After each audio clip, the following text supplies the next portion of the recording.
So I'm going to offer some reflections around this theme of the interweaving of, for me, my personal journey with the journey of the development of the Centre for Mindfulness Research and Practice at Bangor University, and how that's interfaced with the development of the work of mindfulness in the world, and really with an intention to stimulate us all to reflect on these themes of how the interweaving of our own personal journeys interfaces with our engagements in the world.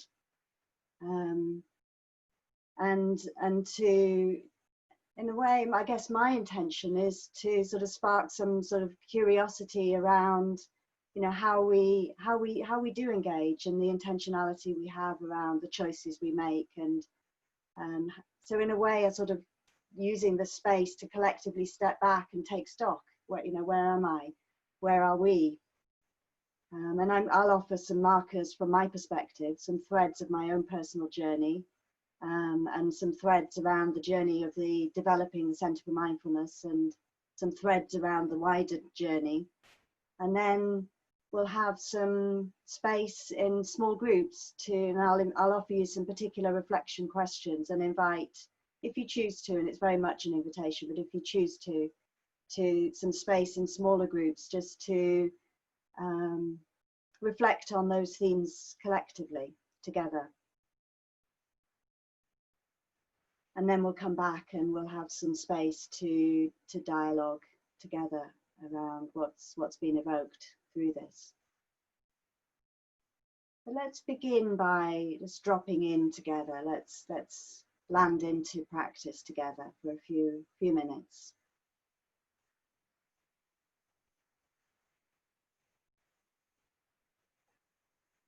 So just feeling your way once again into connection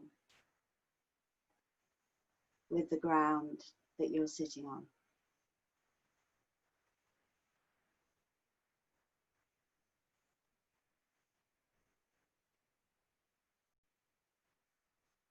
Just allowing a sense of the weight of your body moving down into the contact with the earth to be felt, to be known in this moment.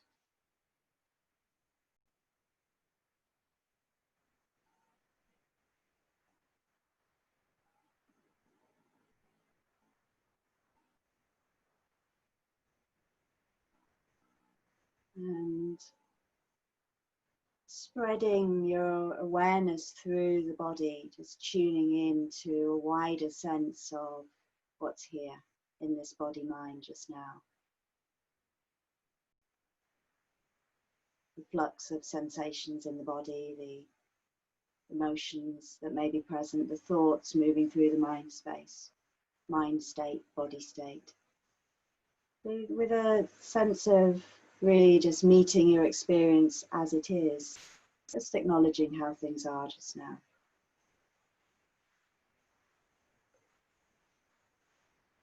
Landing into connection.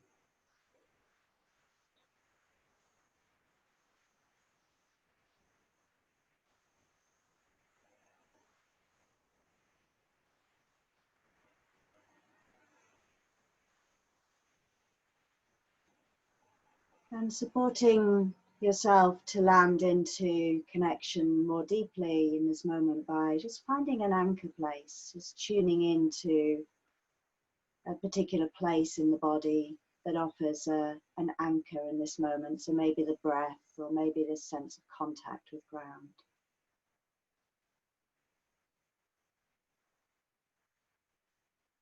Just allowing the attention to rest into this place, and to come back to this place whenever you notice that the attention has drifted.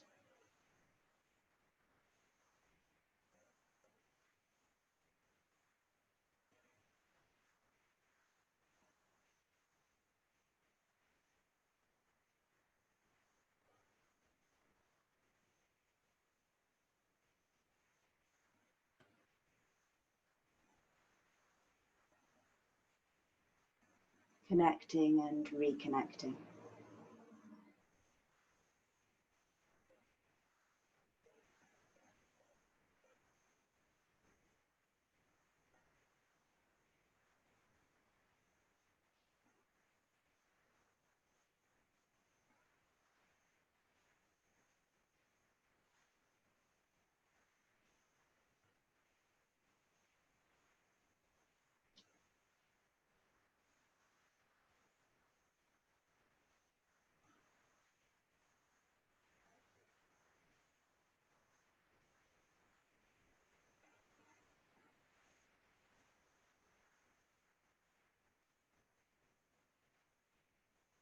Now inviting us to widen out, to spread the attention around this connection with anchor into a wider sense of this whole breathing body. It's feeling the whole of you, with a real sense of meeting yourself as you are in this moment as best you can, with kindness.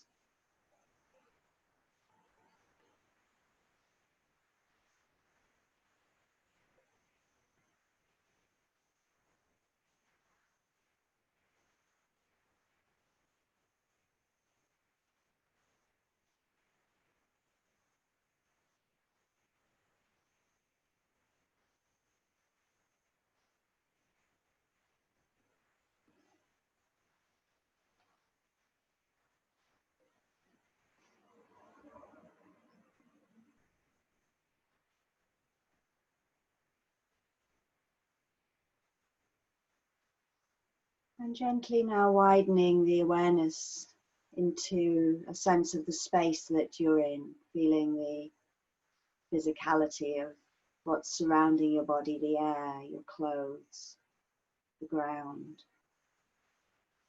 the space of the room you're in, and the sounds within the space.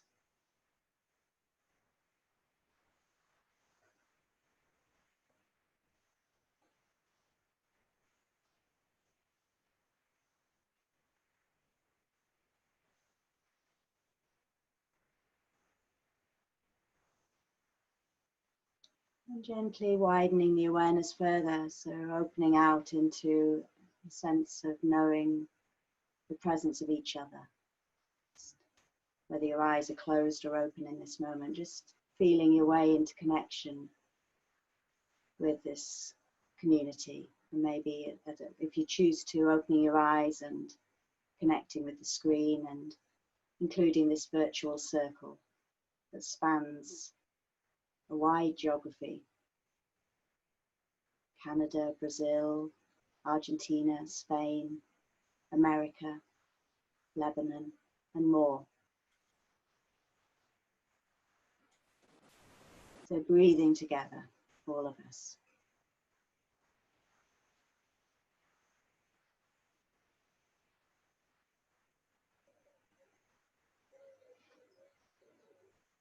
So thank you all.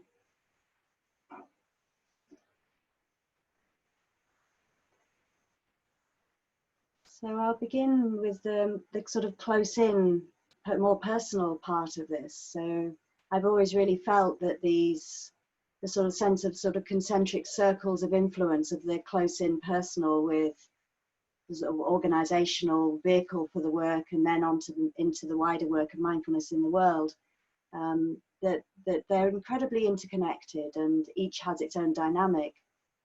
But the health of each has an immediate impact on the health of the whole system. So just a few threads of my own personal journey. A lot of people often ask me, how did I start out on this? Where was the beginning? And it's always hard to know what the beginning of things are. But there was one particular moment when I was 16. So I was first exposed to the teaching of mindfulness in a weekend introduction to Buddhism at a local centre when I was in my teens. And my dad and I went together. Per mentioned that I play the violin, so my music teacher was actually living in the Buddhist community there and was leading a weekend, an introduction weekend, and we landed up being there. And she was a compelling storyteller, and many of the stories that she told that weekend remain with me now. One particular one that I'll share with you now, she told of how the week before she'd walked down onto the beach near where she lived with her Labrador dog, and he was bounding and free and vibrant and healthy, and it was a June sunny day and she felt really awash with joy and happiness.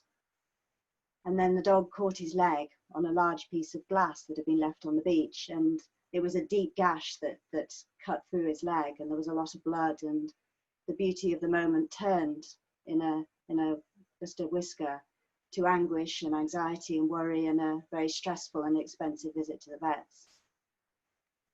So this real sense that for each of us, our lives can turn in a moment, that we live in this rapidly changing world and we inhabit bodies that are highly sensitive and are also a bundle of rapidly changing conditions. And in the context of all of that, suffering is inevitable and impermanence is inherent. And critically, it isn't our fault.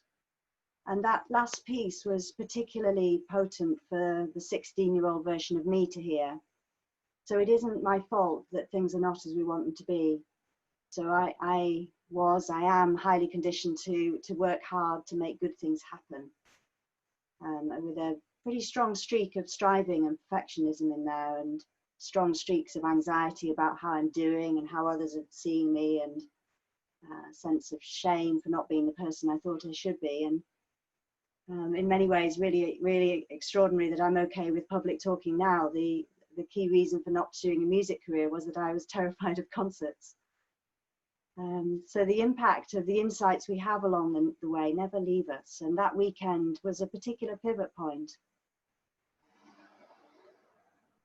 A year later, I was lucky enough to have a really amazing religious studies teacher when I was in the sixth form. And he led a study trip to India. Wouldn't happen now, but 10 of us went with him to India with a particular focus to learn about the Jain religion. So we weren't really doing the tourist thing. We were spending our time in villages that he was connected to, just in connection with people who were Jains. And it was very much a dropping away moment of being confronted with my own taken for granted assumptions about who I am and who the world is. And it was a very mind-opening trip.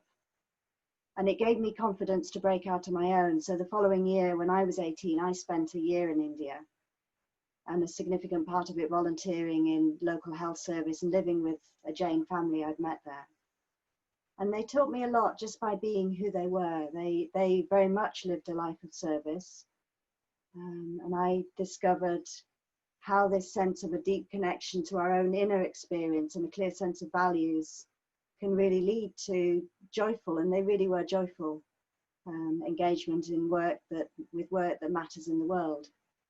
There was much more that happened on that trip, including a series of lectures that I went to by Krishnamurti in Bombay. He was in his 80s, and I came away from those lectures just blown open with a sense of possibility.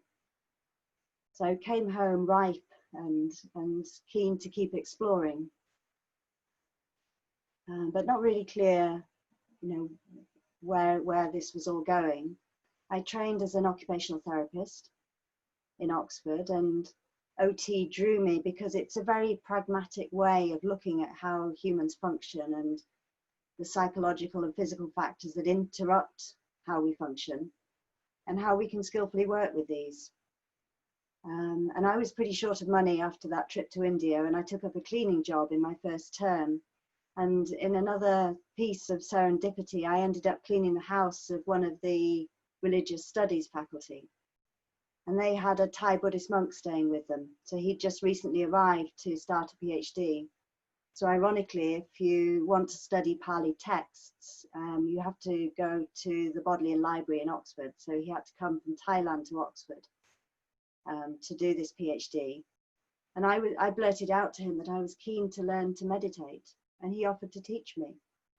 So I had this extraordinary opportunity in those years in Oxford of connecting with him and just having often weekly teaching.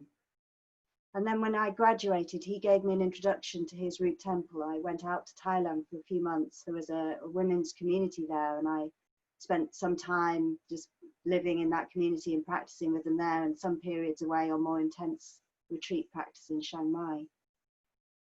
So there was a kind of course that was set in these early experiences, but again, I wasn't sure how it would unfold.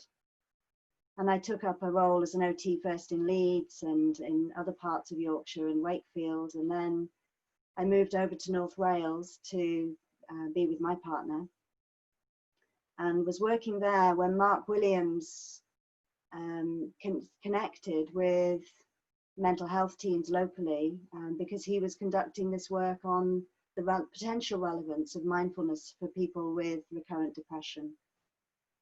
And it was just extraordinary sitting in that referral meeting in my community mental health team and hearing of this work happening on my doorstep in Bangor.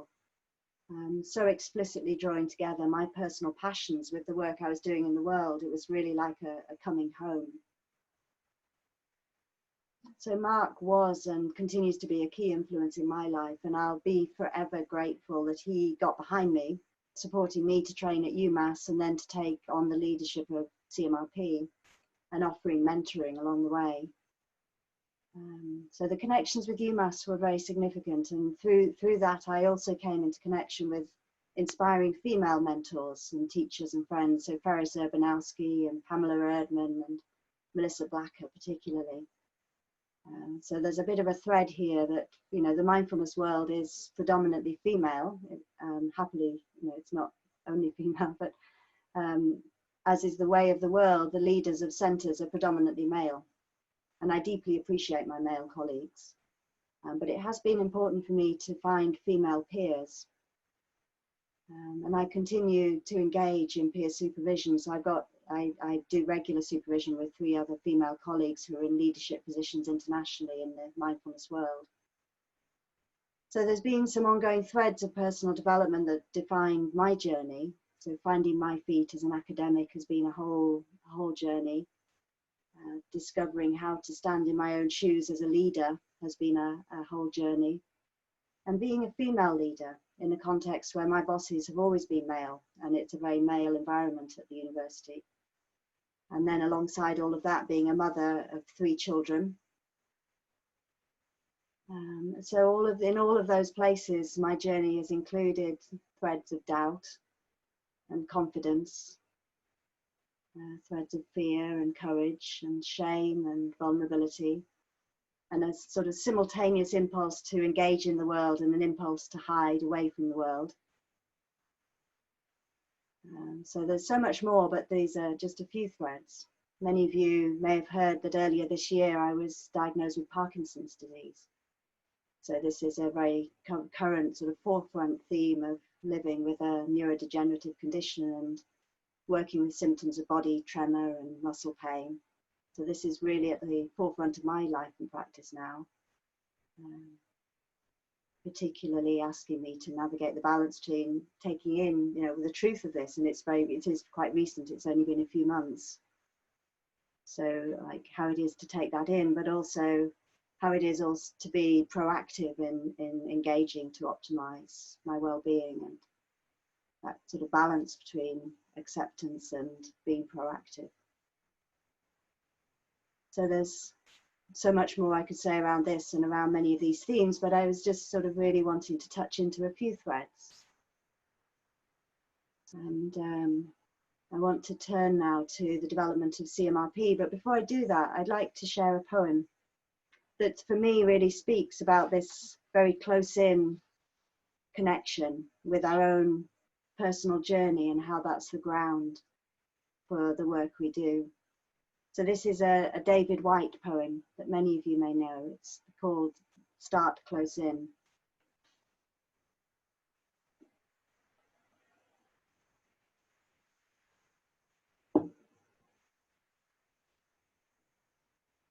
Start close in.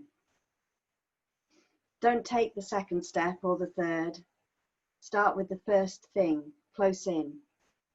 The step you don't want to take.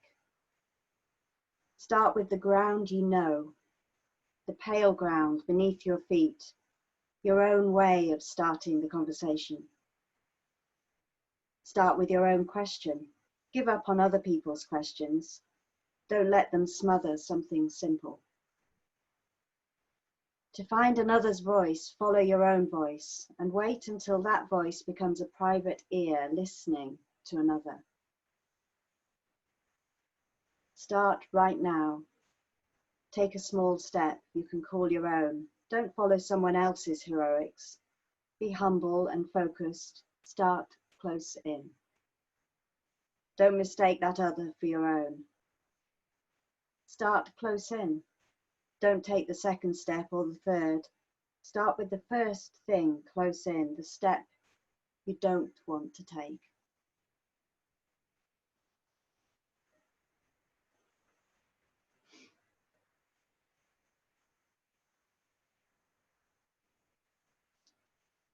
So the Centre for Mindfulness Research and Practice at Bangor. So I just want to kind of share a few threads about the development of this as an organisation.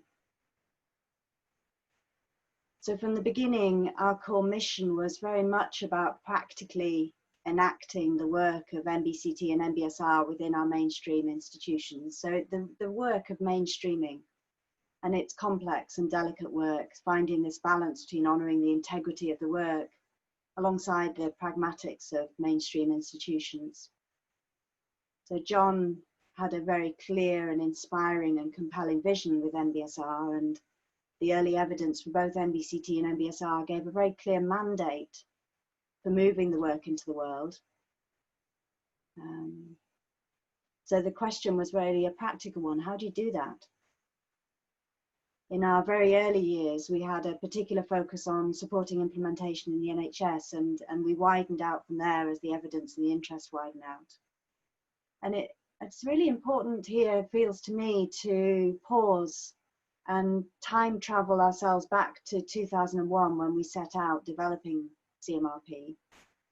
So the mindfulness landscape was really different at that point. So that line on the graph that many of you are so familiar with, where the curve of scientific articles with mindfulness in the title, that line was still hovering along the bottom. There were no mindfulness-based training programs being delivered in Europe. There was no infrastructure. There was a lot of academic and mainstream skepticism. So fortunately for us as an organisation, we were given shelter within the Institute for Medical and Social Care Research, which was an umbrella structure within the university set up by Mark Williams, which housed a number of research and practice centres. And when Mark left for Oxford, the institute was led by Ian Russell, who continued to provide us with a home and an infrastructure, and over time really got behind our work. So he was a really key enabler for us. And before Mark left, he secured funding from the Drapers Company. So a cloth company, they had a particular connection with Bangor, and they were keen to seed fund developments, and their support, when I look back, was actually hugely instrumental in enabling us to begin really to take those first steps. So I arrived into the role at the university following maternity leave with my third child, and with all the demands at home with 3 children, I could only commit to 10 hours of work. So those 10 hours enabled me to coordinate the group of teachers who became the founding members of CMRP's training team. It was a highly organic and emergent, messy, passionate process. So there was disagreement and friendship and some level of chaos, but there's also some real sense of clarity. So our vision was that mindfulness practice could become a common sense approach that's available to all, regardless of economics or background, and we were really willing to point ourselves in that direction. I guess I'm not sure whether I could speak for the whole team, but I didn't expect that to happen in my lifetime. And of course, that vision is still being realized, but the speed of the uptake has been beyond my wildest dreams. As the work grew and the children grew, my husband and I swapped roles. So when my youngest started school, he went part-time, so he could be at the school gate each day, and I stepped up my hours. So navigating that role switch was another thread for us as a family. So when I was formally appointed to the directorship of CMRP, we had a family ceremony to appoint my husband as Director of Household Affairs. So there was a process of handover.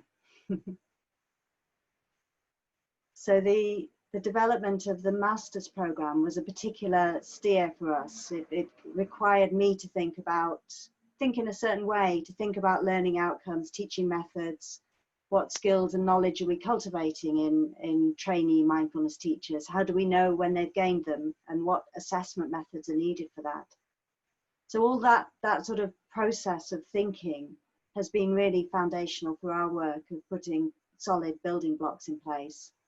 And we disseminated that thinking as we went along. So a series of articles And that's been really key in enabling us to network and to not work in a silo, to build conversation and connection and joined up thinking with centres internationally about training and implementation.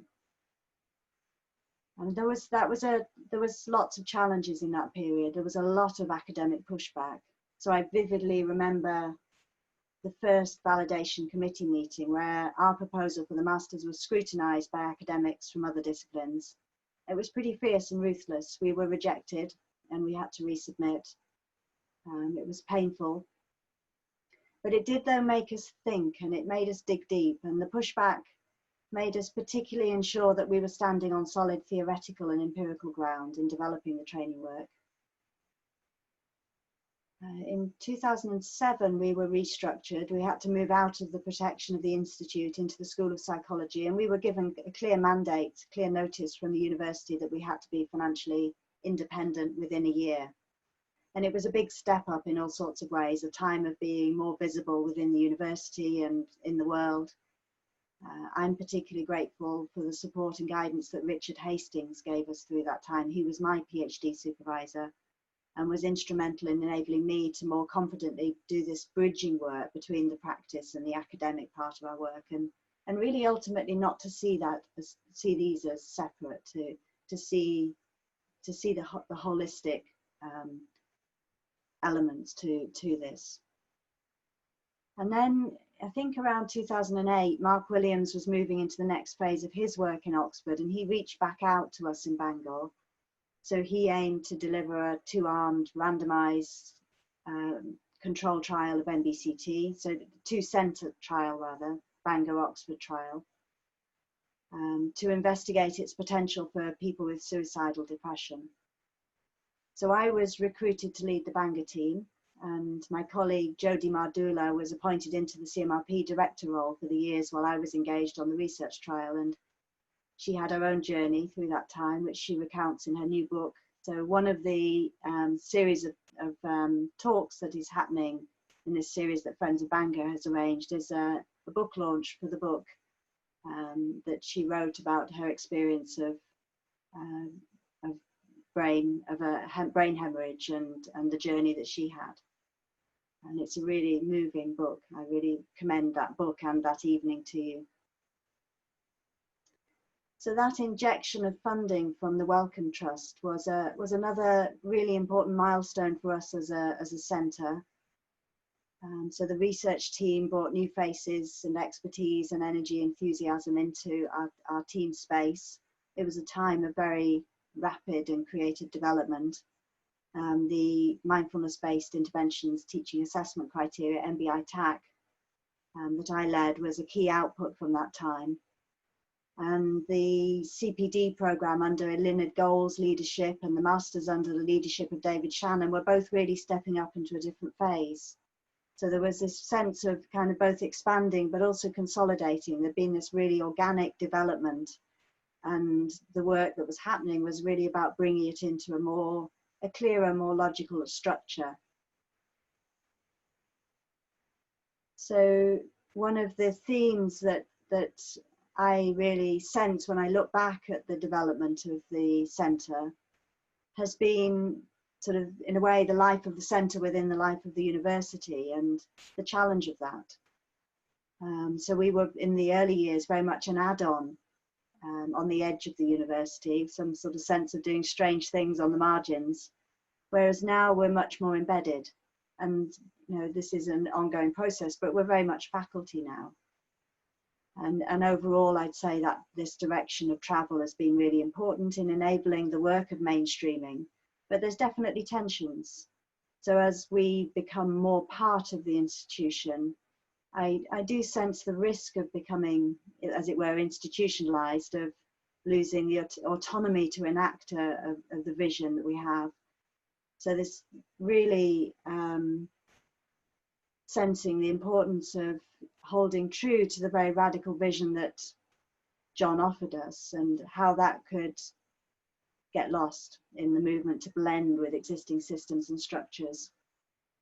And that, this is one of the critiques of the mindfulness field. How much do we become part of the problem that we're endeavouring to address by aligning ourselves within the realities of 2020, higher education, and of course training our students to align themselves within our health system, education system, business, criminal justice. So this, in a way, the dilemma of, if we have a vision for change in society, do we achieve this from the inside out, which is really how we're intending to work as a centre, actually really embedding ourselves within the system and influencing from within. And what are the risks of that, and what do we lose in that, and what's the influence of other colleagues who are doing work from the outside in? I mean, I increasingly see that it isn't either or, that we need, but the important piece feels to me in this, that we really align ourselves with colleagues who are doing this work from different angles. So a sense of really supporting an overall vision for the work, and our primary loyalty being to the work rather than to the institution. So there was a lot of close-in work that happened over a lot of years developing CMRP. So many days away as a team, developing our vision, developing ways of working, so many unpaid hours that the team put in, very much a collective endeavour. And so many times when the centre became very vulnerable to going under through the institutional pressures of living within a university. So this constant process of reworking and restructuring ourselves, so the conditions within and around us are always in flux. I've really found John's image of Aikido very helpful over the years, of the sense that actually we're doing Aikido with the organization that we're inhabiting.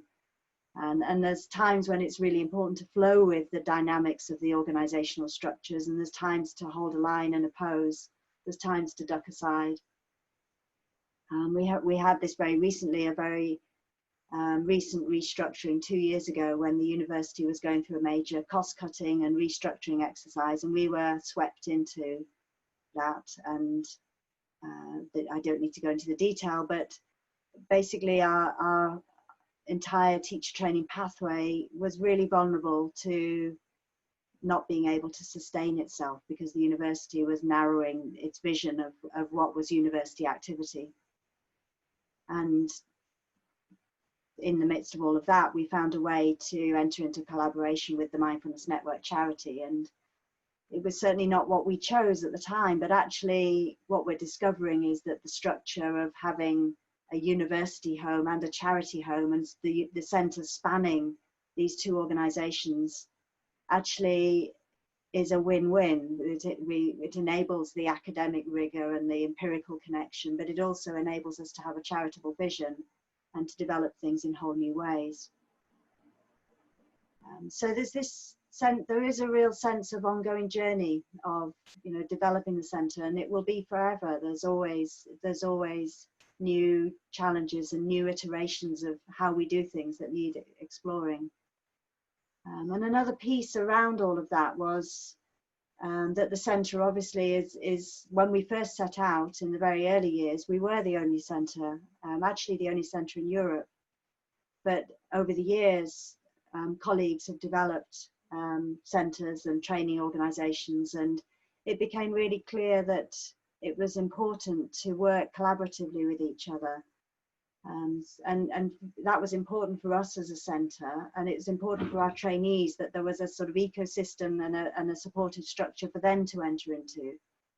So one piece of the work that we engaged in was to support the development of the UK network. So I initiated that, and Mark Williams led the first meeting. And when we first met, I think around 2007 or so, there were 5 centres. There was the Oxford, the Exeter, Bangor, Breathworks, and colleagues in Scotland. And now I'm not sure how many centres are in the BAMBA, British Association for Mindfulness-Based Approaches, 20 plus. But the UK has done really well in creating a collaborative, cooperative context where there's this sense of actually collaboratively working for a wider vision, rather than actually sort of prioritizing the well-being of my own centre, as it were. So I guess that feels like a really important piece in our work, is not just doing the close-in work of our centre, but also how do we connect into the world. So I'll take a pause here, and I want to share another poem. This poem, for me, speaks very much about this work of creating vehicles, creating vessels for this work. And it's called The Seven of Pentacles. It's by Marge Piercy. And she writes, under a sky the colour of pea soup, she is looking at her work growing away.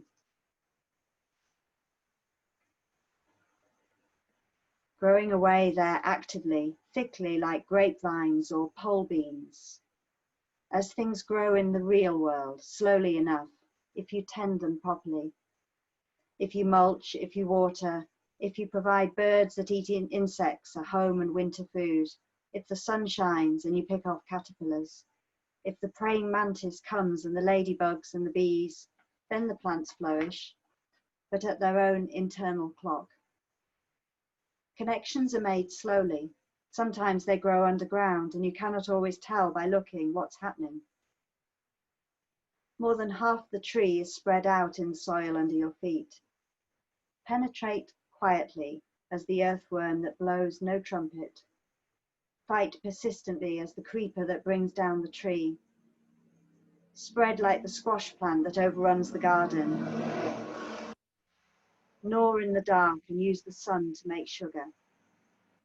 Weave real connections, create real nodes, build real houses. Live a life you can endure. Make love that is loving. Keep tangling and interweaving and taking more in, a thicket and bramble wilderness to the outside, but to us interconnected with rabbit runs and burrows and layers.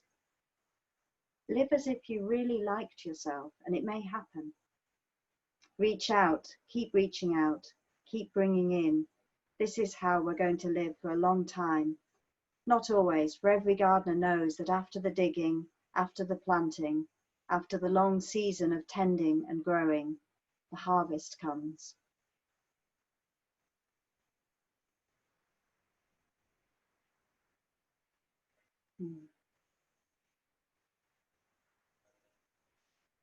So part of that harvest is this flowering of mindfulness in the world. And I just want to touch into this, the sort of wider context. So some markers of, so John's early work from the late 1980s through to, he actually left the Centre for Mindfulness in 2001 and handed over to Saki Santarelli. And was really pioneering the development of MBSR, and so much has unfolded from that pioneering work that he did. And in the 1990s, John and Mark and Zindel were developing MBCT, and that culminated in the publication in 2000 of the first MBCT trial. And it was particularly influential because it pioneered the integration of cognitive science with contemplative practice, and that's has seeded so many other developments. And in 2000, here in Wales, we had the first training that UMass, so colleagues at John's Centre, came over and trained 30 international colleagues here in North Wales. And I remember thinking at the time that this was something that they'd done many times. They were so skilled. But actually it was the first time they'd done a teacher training in that way as a week-long residential. So they were very much in the same process as we were, really examining how do we operationalize this vision? How do we disseminate this? How do we train teachers? What's the practical work that's needed here? So really 2002 onwards, that curve, that graph that we know so well started to climb. In the UK, the NICE guidelines, the National Institute for Health and Care Excellence, from MBCT, really influenced the uptake of MBCT in our mainstream. So that was in 2002, and then in 2009, and then more recently in 2019. So there's been sort of iterations of those guidelines. Now it's mandated. MBCT is mandated for delivery in England. So just really extraordinary, that sense of, you know, how policy comes into place to actually support the development of this work. And the implementation project, the Aspire project, has really mapped how that work is happening across the UK. And there's huge variability, but MBCT is really being taken up in our health service in a very systematic way now. And there's been many sort of landmark trials through this time, and I won't be mentioning them all, but ones that particularly stand out for me is the PREVENT trial that Willem led, was published in 2015. So this really demonstrated equivalence between MBCT and antidepressants as a treatment, as a depression prevention strategy. The MBCT meta-analysis that Willem led was published a year later, that brought together all of the MBCT trials that had happened to date. It was a particularly seminal paper. The Staying Well After Depression trial that Mark led, the two-centre trial that I mentioned earlier, the Bangor Oxford trial, was published in 2013 and was another key landmark paper, the largest trial to date of MBCT.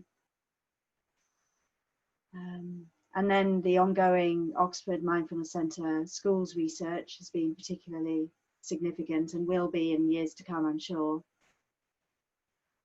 And so there's more I could mention. The Warp and Weft paper, I think, is a particularly landmark paper.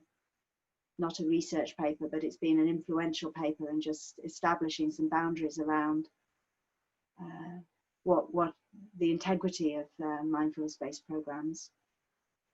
And in the UK, the parliamentary work, the parliamentary inquiry, has, you know, was a real pinch your skin moment. You know, that this work was being inquired into in our parliament, and that has seeded extraordinary developments internationally, globally. Many other parliaments are taking up mindfulness, and I mean, I think part of what really excites me in that is not just the inquiry into how mindfulness can embed itself in sort of public life, but also the sense of how politics may, you know, there is the potential for doing politics in a different way.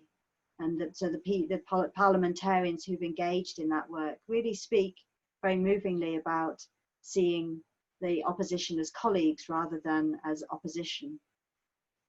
Here in Wales, there's very significant engagement from our parliament and interest in embedding MBSR into the public system. Right now, in the midst of COVID, those conversations are happening. So there's, you know, huge causes and conditions that have enabled this particular moment in time that we're all living in for all of this to have come together. And it is extraordinary. Sociologists and anthropologists are studying it, like what's happening here, what's all this about.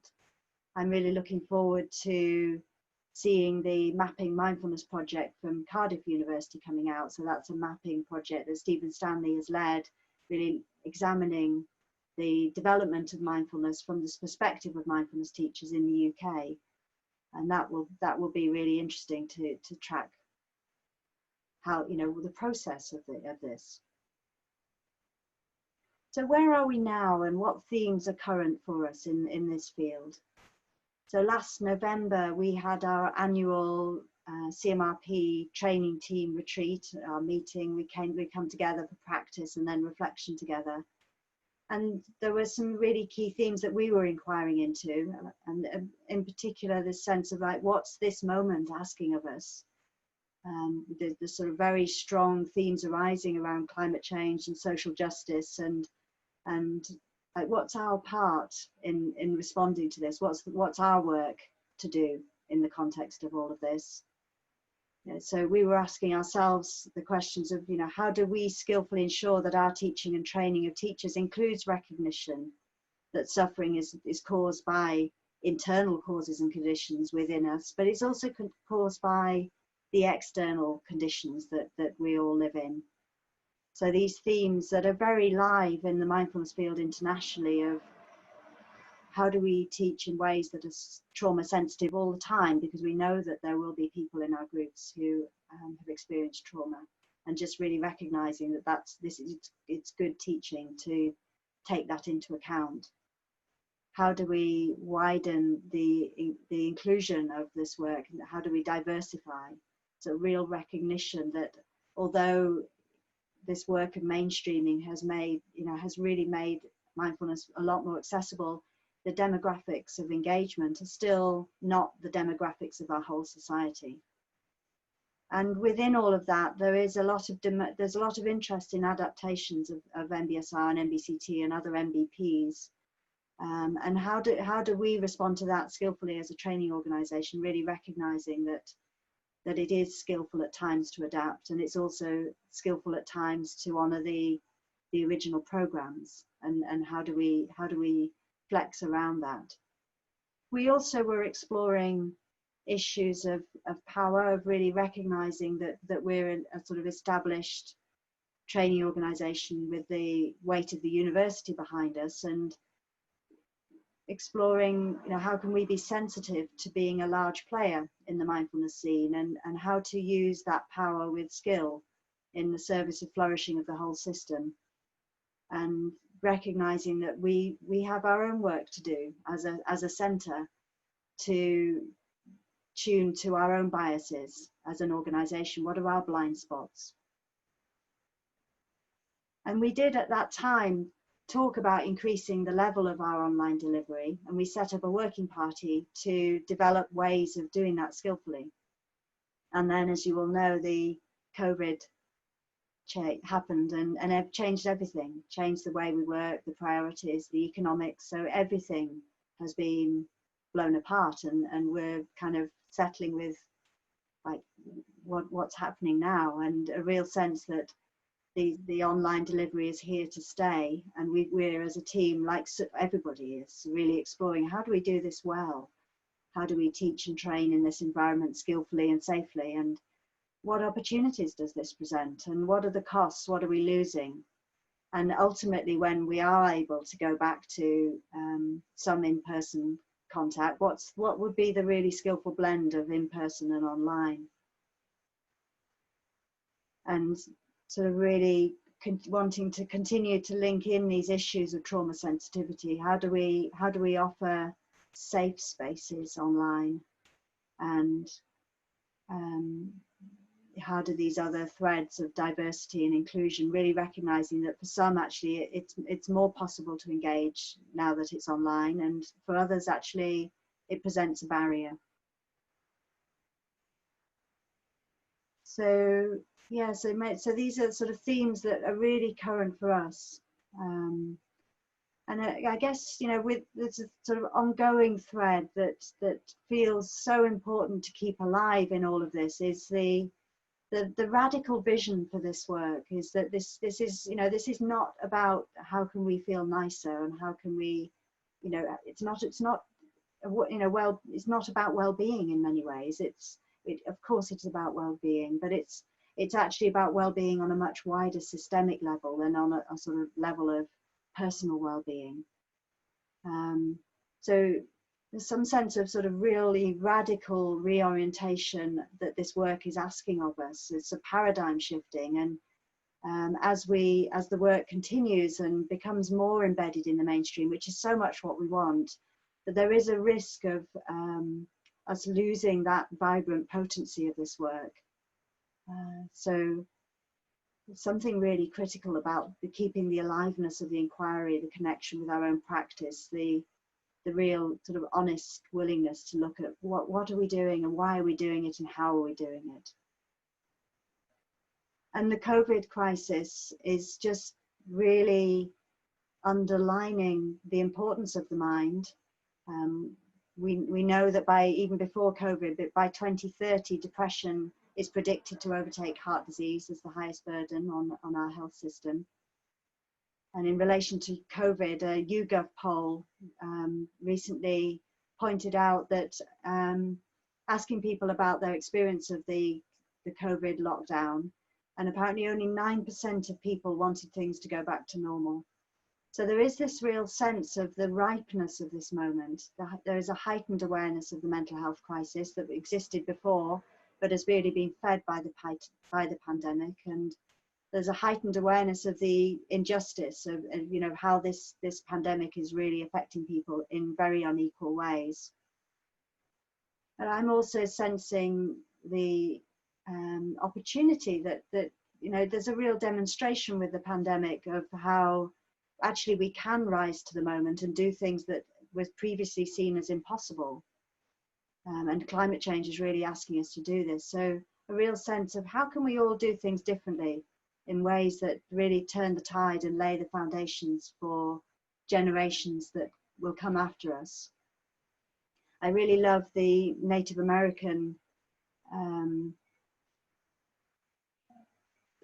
piece where there's a sense that if whenever you're making choices about your actions in the world, reflect and pause before you move forward. How will this choice influence the 7th generation to come after me? And if there's this sense that it will be in the service of that generation, then do it. If there's any doubt, pull back. So yeah, just really wanting to gather together some of these threads. And I think the theme that through all of this is the theme of journey, and the theme that it's just an ongoing journey. So really allowing ourselves to be continually recreated by the conditions of this moment. What's this moment calling for? What would you know, sort of dynamic responsiveness to this moment look like? And each of our journeys will be different. We're each unique, but of course there's shared threads to it. I love that phrase by Antonio Machado, which I used in one of my papers: the path is made by walking. By walking, you make a path, and turning, you look back at a way you will never tread again. So we can't predict.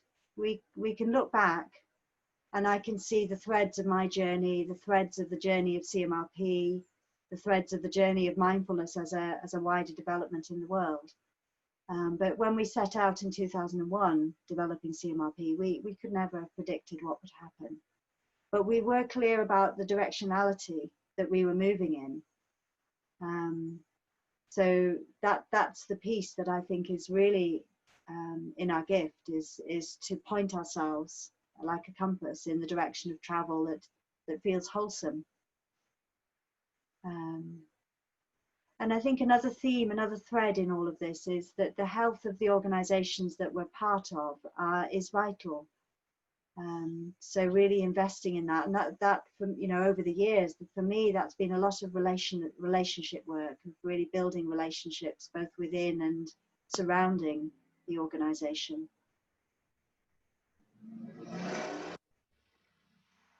And I love this sense of simultaneously having a sense of the urgency to act, because it really matters, because there's so much that's calling us, but also the sense of taking the long view, and in many ways of not investing in expectation about how our actions will unfold, of doing it because it in and of itself it's the right thing to do. Another thread that's been really critical for me has been mentors. So if I look back, and I've named some of them today, but not all of them, but you know, there's been really key people who, without them, I would not have been able to walk this journey. And just a sort of real encouragement to all of us to keep seeking mentors. We all need mentorship in our lives. So seek connection with inspiring people who will support us to keep taking the steps we need to take. So I'm going to close with one final poem. This is a William Stafford poem, and it's a poem about the thread, the sort of the sense of continuity within all of this flux and change. There is a thread, and he speaks about the thread. There's a thread you follow. It goes among things that change, but it doesn't change. People wonder about what you're pursuing, and you have to explain about the thread. But it's hard for others to see. While you hold it, you can't get lost. Tragedies happen, people get hurt or die, and you suffer and get old. Nothing you do can stop time's unfolding. But you don't ever let go of the thread. You don't ever let go of the thread.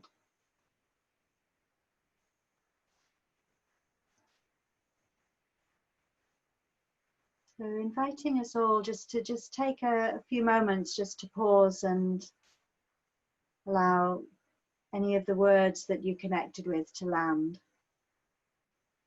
This feeling into the simplicity of your body breathing here.